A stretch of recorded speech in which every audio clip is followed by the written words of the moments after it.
Welcome everybody here to our fourth pitch in the zone.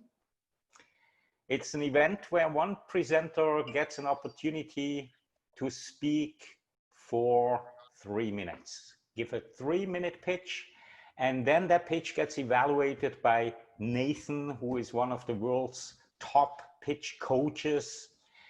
I will do my best to provide some feedback as well. And then even more importantly, all of the people that are on the call, because you don't have to be an expert to help other people. Let them know what works already very well and what are the things that they can improve. So with that, again, thank you for volunteering today to be our pitch person to pitch in the zone. And with that, I would like to hand it over to Nathan, because you and Nathan have worked together with each other, and I am sure that he can provide a much better introduction than I ever could. So please, Nathan, take it from here. Thank you very much, Claudio. And first of all, I have to admit that the reason that Camilla is late today is completely my fault. I simply didn't tell her what the number was for the Zoom meeting, so I apologize. It is absolutely not her fault. So I caused her to be in a little bit of an edge today by a little panic there. So hopefully we'll do super well today, but it's totally my fault. I apologize, Camilla. No worries. Okay, we'll see.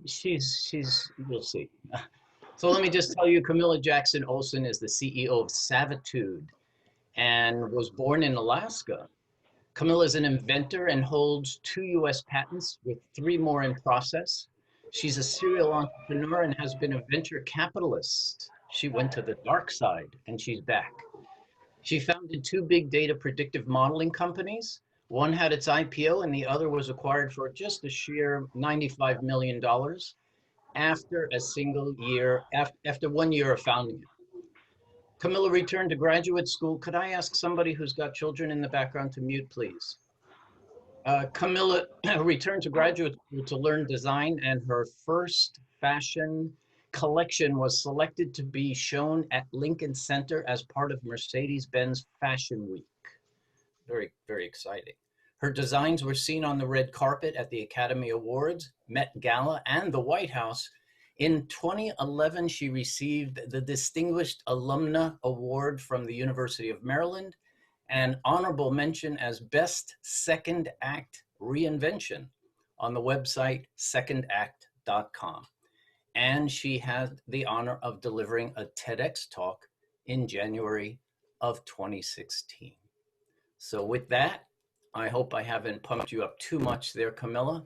The floor is yours, and we're going to set a clock here. But that's who she is. I'm sorry, folks. That's who she is.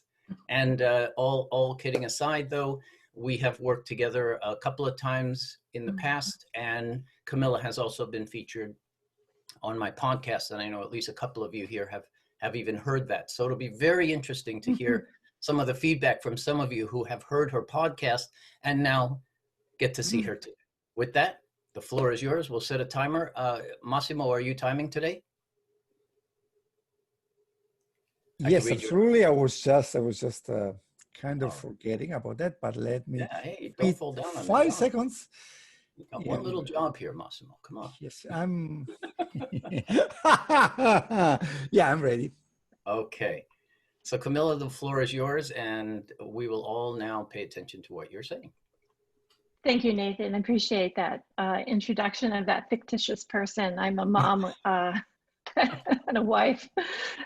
Savitude is revolutionizing the $3 trillion fashion industry so that anyone can create new fashions that fit their customer base, resonate with current trends, and reflect their aesthetic. We're solving a problem that many people are after, and that's retail returns. We've learned that size is only the second biggest contributor. The biggest and the largely ignored contributor is the mismatch of the silhouette of the clothes and the design details to the shape of the individual.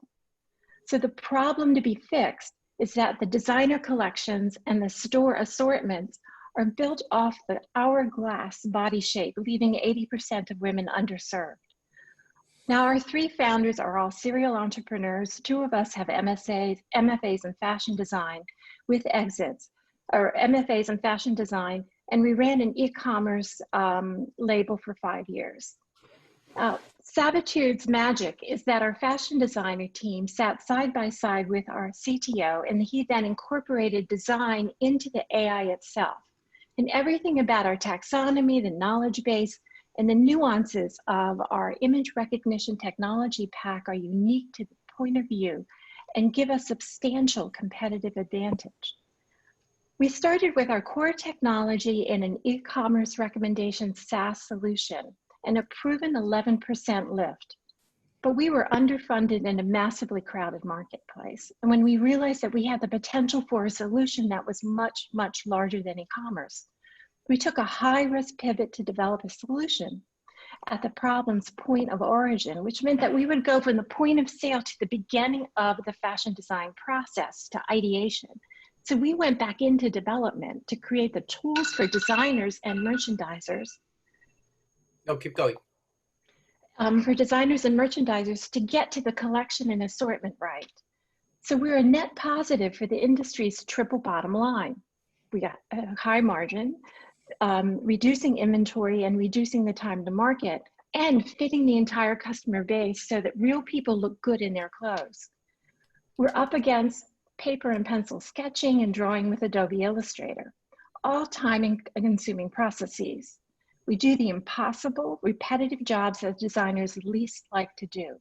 Our beachhead is the brand retailer with low debt level, a plan to go digital, and a sustainable point of view. Our first beta is getting underway right now this week.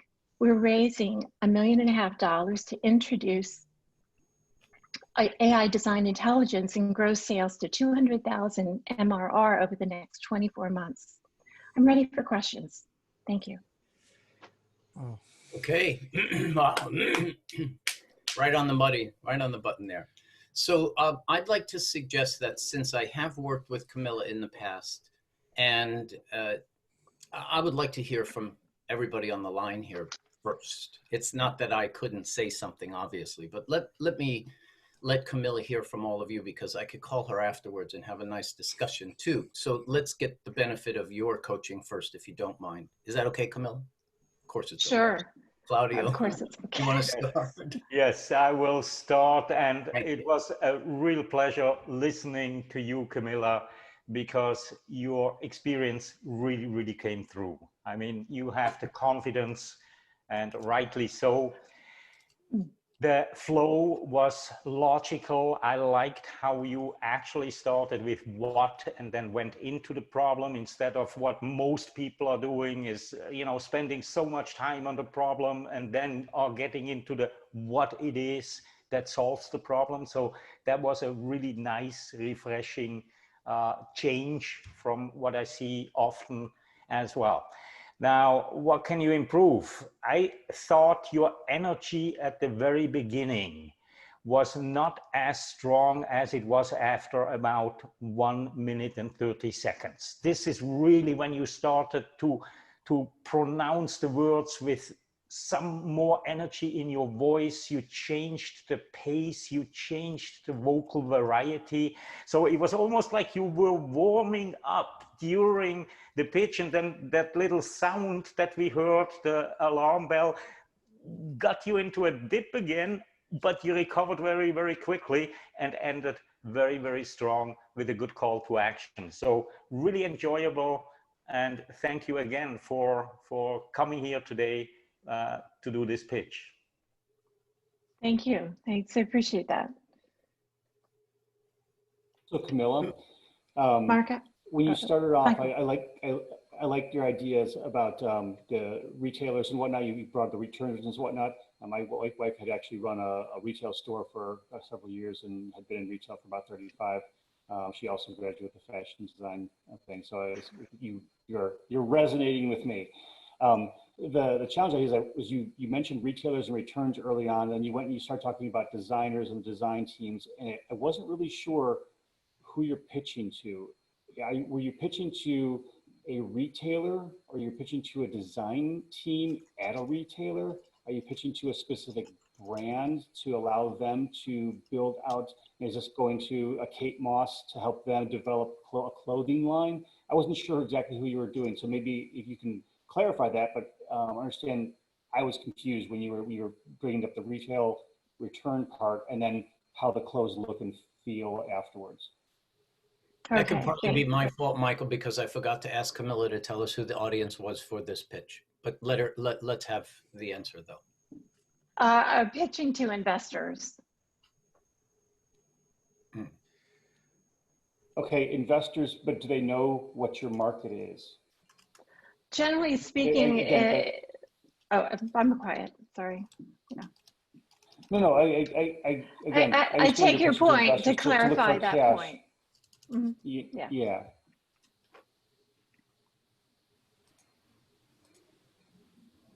Could you clarify for me? Because I wasn't sure exactly who you'd be beyond investors who are in the retail space who are looking for a retail thing, or is this just general investors who are looking for the next company? There's well, I take your point that I should clarify that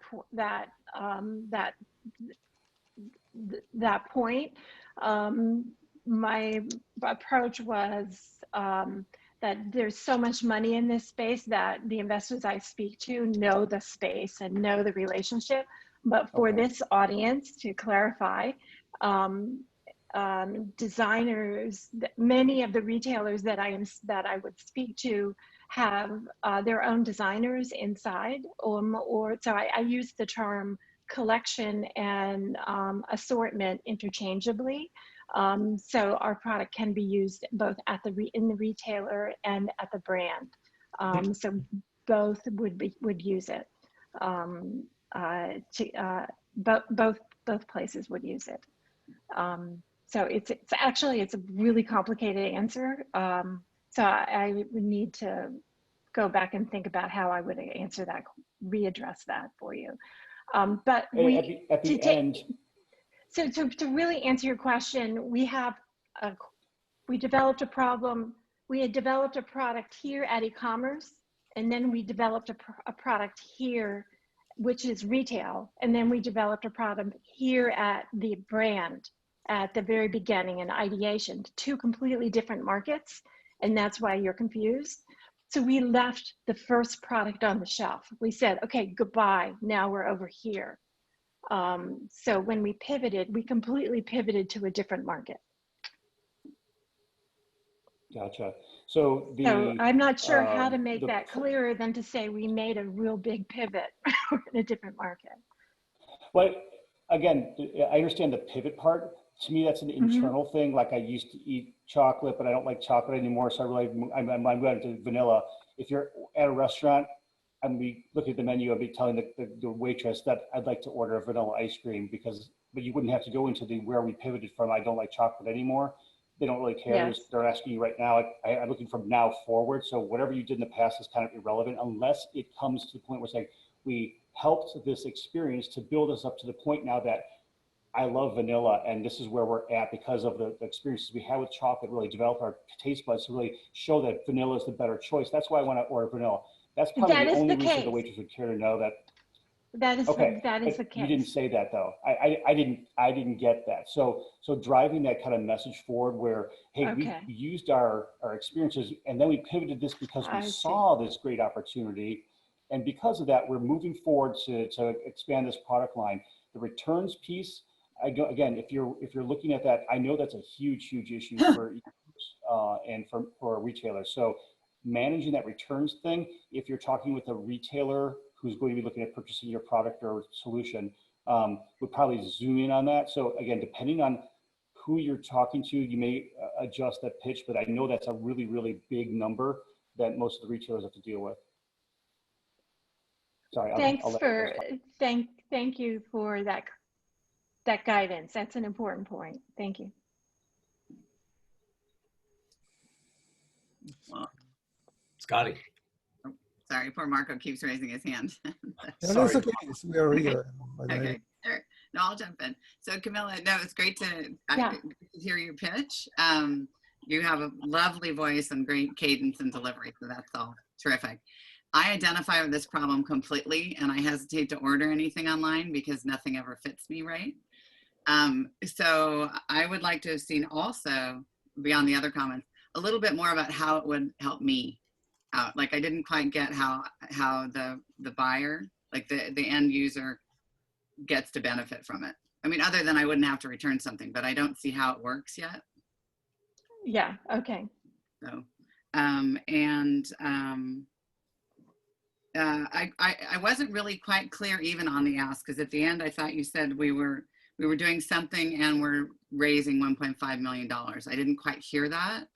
I don't know if it was a little too fast then, but could you repeat the last couple of sentences, or the closing? The closing is that we're raising $1.5 million to get to 200, to introduce the AI design intelligence technology, to get to 200,000 MRR and carry us for 24 months. And carry us? For 24 months, yes. So the money we're raising will carry us. We won't need to raise for another 24 months. Would you carry us? Okay, sorry. Yeah, that's then, you know, investors, you know, it's for the investment pitch. Yeah. Right. But before that, I thought you said something else that you were, I don't know. I couldn't get it. Oh, before, well, yeah, well, the ask Right was the $1.5 million. Let me look at this. Let me just double check.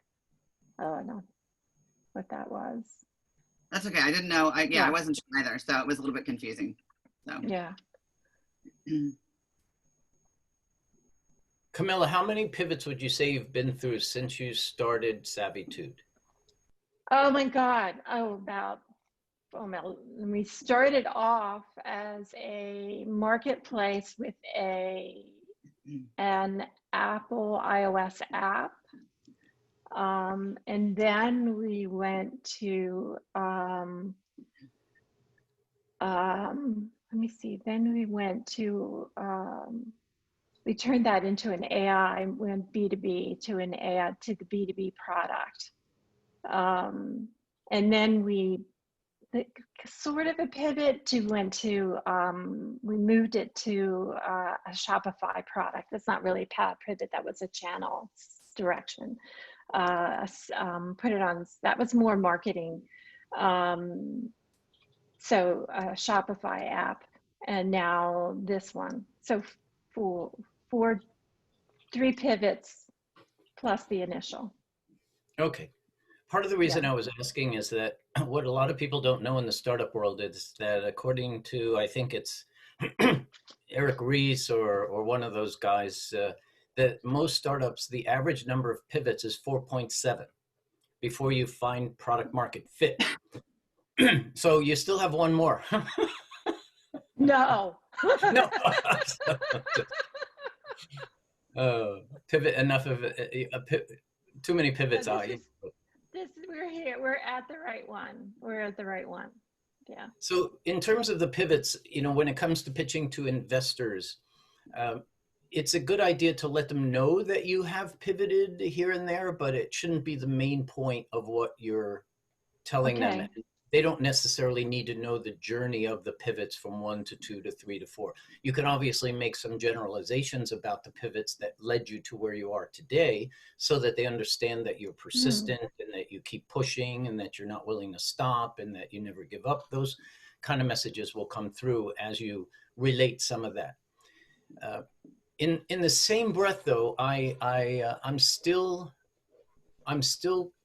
wondering what I would tell my friends at dinner tonight that Savitude does.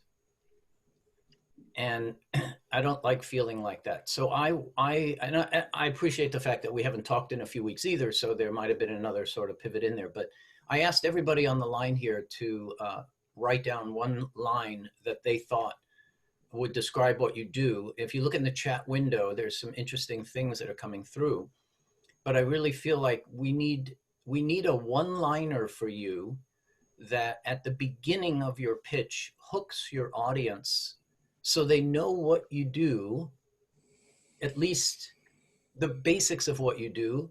And it even could be a metaphorical, but in your case, I feel like it ought to be straight on is what you do that gets me hooked. And then everything you say after that, whether it's a pivot, a problem, it all relates back to that initial, oh, this is what she does. Okay, I get how that relates back. And that would help in the whole point that you made about that you're solving the big problem of returns in retail. Well, the more I hear you say that, the more I don't necessarily think that's your real hook. Yeah, you solve the problem of the return, but are you really solving that problem for a woman? No, you're solving the problem of getting clothes to fit beautifully for their body size or their body type, body shape. I feel like that's more of the direction we need to get you going instead of the returns thing. By fitting for the body shape, you've solved the return problem. There you go. Okay. So then we solve the biggest problem in retail, which is returns. And we do that by boom. Then you have. I just dropped in a sentence into the last one. So my sentence in there was Savitude creates a fit for every customer that provides designers the look they want in every body shape while reducing the risk of returns to the retail level. It summarizes everything you told me in one sentence. There you go. Michael just saved you $50,000. And I won't even charge you for that. Sorry, Michael, say that again. I won't even charge. See that, Camilla? One sentence combines both of them together. Obviously, put it into your own words so it sounds like Camilla. How do you feel about that? Be honest with us. Doesn't that kind of encapsulate it right there? That provides them the look they want. Wait a minute. Creates a fit for every customer that provides designers the look they want. I think I need to wordsmith it because I'm not sure about.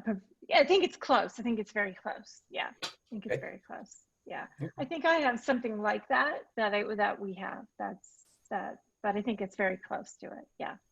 Normally, after you've been through as many pivots as you have, if you go back in your notes, usually this stuff is back there somewhere.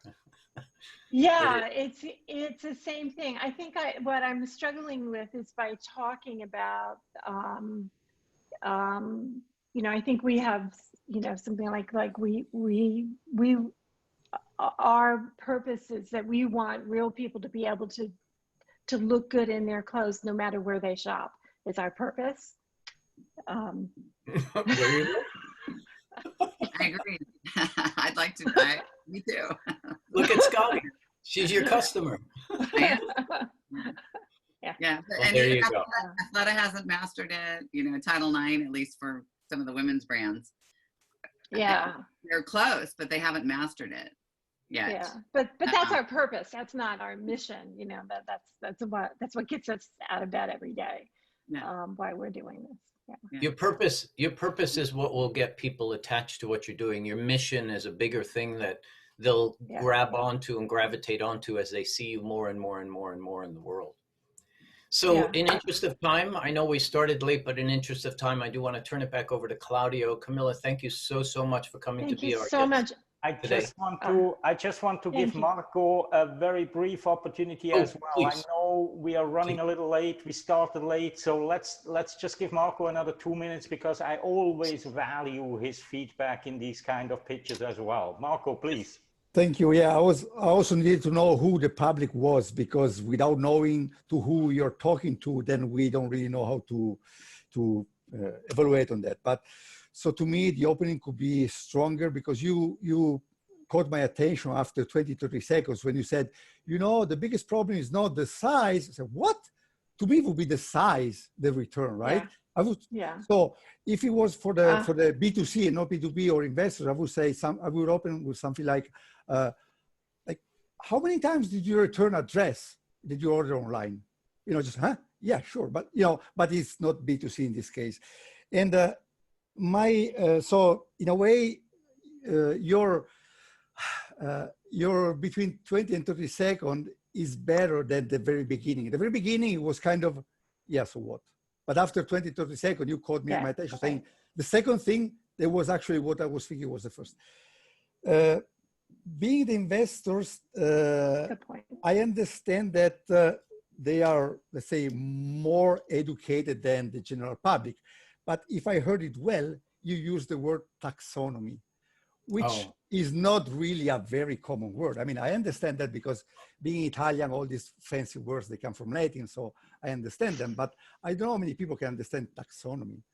And at the end, you use like an acronym like MR something, which I suspect is for investors, but I never heard of. So I just want to be sure that whatever you're using, you are understood by whoever is listening to you.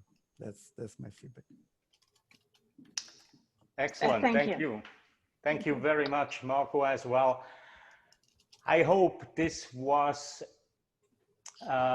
an experience for you, Camilla, because we basically, you know, the goal is that you get feedback. You get feedback to make a small little adjustments, and I hope that you got something out of the feedback from the collective group here. And again, we are doing these pitch in the zone meetings once a week. We might have to perhaps think a little bit about the format to make sure that this is valuable for everybody on the call. And Nathan and I will surely put our heads together. Perhaps Michael, Marco, Scotty can help us refine it, because perhaps we need to pivot as well a little bit just to make sure that these sessions here are as valuable as possible. And with that, we are getting to the end of our meeting today.